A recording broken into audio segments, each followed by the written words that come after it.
Maxime, bonjour. Salut, Benoît. Ça va? Oui. J'ai des histoires pas le fun, là. Oui, je vois ça. Hein? Commis de dépanneur. Victime d'un meurtre crapuleux. Il y a un gars qui est entré ce matin, 7h30 à peu près, au dépanneur Fleur Bleue. C'est un dépanneur qui est sur Berry, pour situer les gens, là, Saint-Joseph-Berry à Montréal, sur le plateau Montréal, juste en face des locaux de la Fraternité des policiers et policières de Montréal. Et ça a toutes les apparences d'un vol à main armée qui a mal tourné. Le suspect qui poignarde à de multiples reprises le commis et prend la fuite en s'engouffrant dans le métro. Et on peut penser là, à 7h30 ce matin. À 7h30 ce matin. On peut penser que c'est un client qui est entré dans le dépanneur et qui a trouvé le corps inanimé du commis dans une mare de sang. On me dit que la scène de crime c'était vraiment pas beau à voir. Ça se peut pas. Et là, le suspect prend la fuite dans le métro, je le disais, et on a interrompu le service du métro pendant quelques heures. Il faut que tu comprennes que là, on a un suspect armé qui est dans le métro parmi la population, des gens qui s'en vont travailler. Fait qu'on a fait évacuer des wagons. On avait énormément de policiers dans le réseau souterrain de Montréal. Et là, je viens tout juste de recevoir un message texte. Le suspect aurait été arrêté. On parle d'un suspect qui se promenait quand même avec les mains ensanglantées. Un suspect qui aurait été arrêté dans les toutes dernières minutes au centre-ville de Montréal.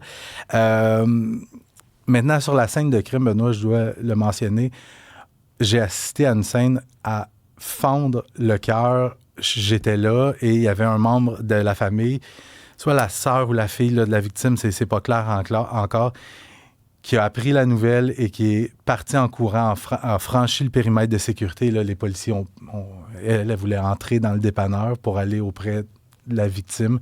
Elle a été interceptée par les policiers qui l'ont littéralement soulevée de terre. Une femme qui était en pleurs, qui était hystérique. On essaie comme on peut de la calmer. Mais encore un crime gratuit. Crapuleux.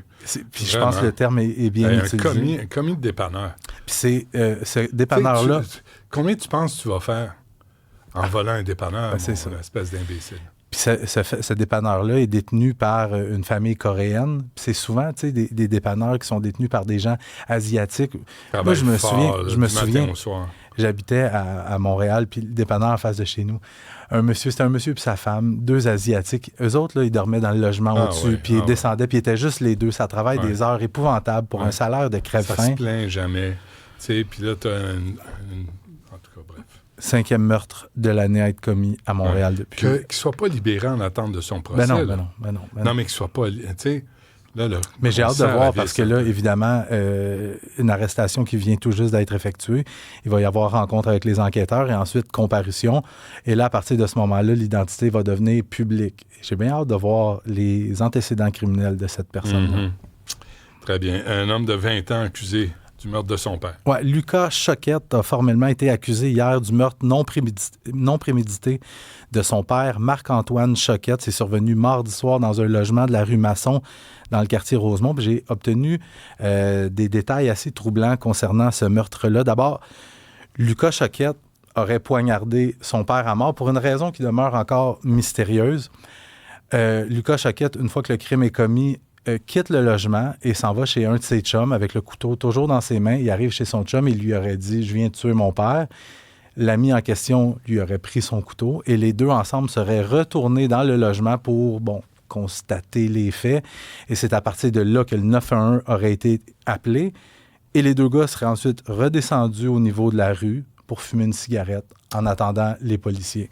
Le père, Lucas Choquette, aurait placé son père dans un sac de plastique. Alors, tu dis...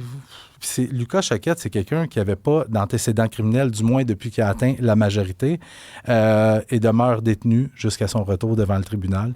On ne peut pas parler d'une remise en liberté sous condition, ça n'arrivera pas dans ce dossier-là. Il y a une belle-mère indigne. Oui, qui demande à être libérée plus tôt. Le juge a accepté hier que la meurtrière Stéphanie Meunier s'adresse à un jury pour obtenir une libération anticipée en vertu de la clause de la dernière chance. C'est une clause qui permet à des criminels condamnés à perpétuité de demander une libération conditionnelle avant 25 ans. C'est une clause qui a été abolie en 2011 sous le règne de Stephen Harper. Concrètement, ce que ça veut dire, c'est que tu es condamné à perpétuité pour un crime qui a été commis avant 2011, si le juge t'autorise, tu peux demander à un jury d'obtenir une libération anticipée. En gros, c'est ce que ça veut dire. Mais le crime que Stéphanie Meunier a commis en 2008, c'est d'une horreur sans nom. Pendant des mois, Benoît, elle a martyrisé son beau-fils, le petit Jérémy, âgé de seulement 4 ans. Le petit bonhomme a vécu un calvaire qui s'apparente à ce qu'a vécu Aurore, l'enfant martyr, ou, de façon plus contemporaine, la petite fillette de Grenby. Le petit Jérémy Bastien Perron était frappé quotidiennement par son père, mais surtout sa belle-mère, Stéphanie Meunier. Stéphanie Meunier l'a mordu à répétition, lui a arraché des ongles. Le petit bonhomme avait des déchirures aux fesses, des blessures aux organes génitaux. Et dans les jours précédant sa mort, les experts avaient établi qu'il avait été frappé, fouetté et mordu 26 fois. Elle l'a finalement achevé avec un coup à la tête. Il y a une médecin qui a témoigné, Benoît, n'avoir jamais vu autant de bleu sur une personne au cours de sa carrière. Et dans les dernières années, la Commission des libérations conditionnelles a accordé plus de 300 permissions de sortie à Stéphanie Meunier pour visiter notamment ses 4 enfants.